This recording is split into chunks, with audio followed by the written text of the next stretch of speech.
టోలీ Chowk షేక్పేట్లోని Juhi fertility సెంటర్లో పిల్లలు లేని దంపతులకు అందుబాటు ధరలో చికిత్స అందిస్తూ అత్యాధునిక టెక్నాలజీని ఉపయోగించి దంపతులకు పిల్లలు కలిగే విధంగా చికిత్స అందిస్తున్నట్లు జూహీ హాస్పిటల్ డైరెక్టర్ నిర్మలా అగర్వాల్ మీడియాకు తెలియజేశారు. నేటి యువతలో ఈ మధ్యకాలంలో సరైన ఆహారపు అలవాట్లు లేకపోవడం, సిగరెట్లు, మద్యపానానికి అలవాటు పడడం వలన పెళ్ళై చాలా సంవత్సరాలైనా పిల్లలకు పుట్టకపోవడం జరుగుతుందని అన్నారు. తాము గత 15 సంవత్సరాలుగా ఇటువంటి వారికి అందుబాటు ధరలో అత్యాధునిక చికిత్సను అందిస్తున్నట్లు డాక్టర్ నిర్మలా అగర్వాల్ తెలియజేశారు.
मैं डॉक्टर निर्मला अग्रवाल, डायरेक्टर जूही फर्टिलिटी सेंटर नियर टोली चौकी शेखपेट, और हम इनफर्टिलिटी के कपल्स को ट्रीट करें सिंस द पास्ट 15 ईयर्स। ये चाइल्डलेस कपल्स के सर्विस में हैं और हमने ये सेंटर अभी फ्रॉम मासाप्टांग से शेखपेट में शिफ्ट किया है और ये बहुत ही हाई क्लास सेंटर है, वर्ल्ड क्लास सेंटर, जिसमें कि सारे लेटेस्ट गैजेट्स अवेलेबल हैं ताकि we should give more and more success to the infertile couple. और हमारे पास सारी फैसिलिटीज़ अंडर वन रूफ है, जैसे मेल्स का इन्वेस्टिगेशन, फीमेल्स के all investigations, laparoscopy, hysteroscopy, IUI, IVF, ICSI, जो भी कपल को ज़रूरत होती है उस हिसाब से हम लोग ट्रीटमेंट प्लान करते हैं। What is infertility, madam? Infertility है क्या? या it's a very good question. See देखिए, इनफर्टिलिटी मीन्स इसका मतलब होता है कि जब कपल साल भर से साथ में रह रहे हैं शादी के बाद और without using any contraception, if अगर वो लोग का प्रेगनेंसी नहीं आती है तो then we call it infertility. या लाइक कई बार ऐसे होता है कि when they see movies and all they will think कि भाई 1 महीना 2 महीना 6 महीना हो गया अभी प्रेगनेंसी नहीं आई, लेकिन ऐसा नहीं है। We have to wait for 1 year to say it is infertility. अगर 1 साल बाद भी प्रेगनेंसी नहीं आती है तो उसको हम इनफर्टिलिटी बोलते हैं, और ये प्राइमरी भी हो सकता है, सेकेंडरी भी हो सकता है। सेकेंडरी मीन्स पहले उनको बच्चे हो गए फिर दोबारा बच्चे नहीं हो रहे, और प्राइमरी मीन्स उनको एक बार भी बच्चा नहीं हुआ। तो ये पेशेंट्स को हम लोग इनफर्टिलिटी करके उनको डायग्नोज करते हैं। Is it only a women problem? ये सिर्फ औरतों का ही? या ये this a very big misconception है ये कि भाई जब भी ये प्रॉब्लम होता है इसमें लेडीज़ का ही कुछ फॉल्ट होगा, ऐसा नहीं है। हमारे सेंटर में और इन ऑल द सेंटर्स जब भी ये प्रॉब्लम होता है we call the couple, because it is a couple's problem. एक जितने भी इनफर्टाइल कपल्स होते हैं, like the incidence is around 15 to 16% of the married couple. जैसे अगर 100 लोग ट्राई कर रहे हैं तो उसमें से 15% लोगों को at the end of 1 year pregnancy नहीं आती है।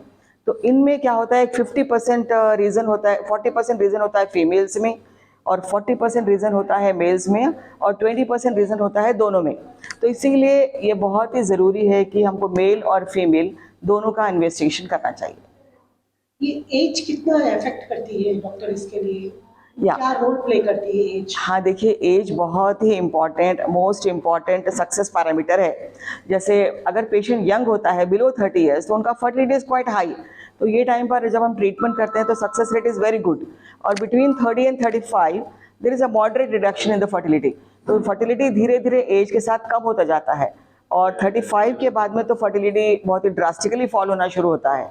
तो पेशेंट्स को ये नॉलेज रखना बहुत ज़रूरी है कि भाई हम ट्रीटमेंट को बहुत ज़्यादा डिले नहीं करना चाहिए। जैसे आजकल जो PCOD या फिर ओबीस PCOD, जो लीन है मतलब उनका बॉडी वेट कम है फिर भी उनको PCO है, तो ये लोगों को जेनेटिक प्रॉब्लम है। तो इनको अपन कुछ खास लाइफस्टाइल या मॉडिफिकेशन वगैरह एडवाइस नहीं कर सकते, लेकिन अगर पेशेंट मोटे हैं तो उनको डेफिनेटली वेट लॉस और avoid junk food, avoid alcohol, avoid smoking, ये सारा एडवाइस देना कंपलसरी है। ये इफेक्ट करता है हुक्का, smoking? डेफिनेटली हुक्का and smoking is very very bad. इससे क्या होता है, बहुत ऑक्सीडेंट्स रिलीज होते हैं जिससे कि एग क्वालिटी, स्पर्म क्वालिटी बिल्कुल ख़राब हो जाता है। And they have very high chance of abnormal babies, high chance of abortions and high chance of infertility. So they have to stop this. In this 3 months, you will screen it out that the baby is normal.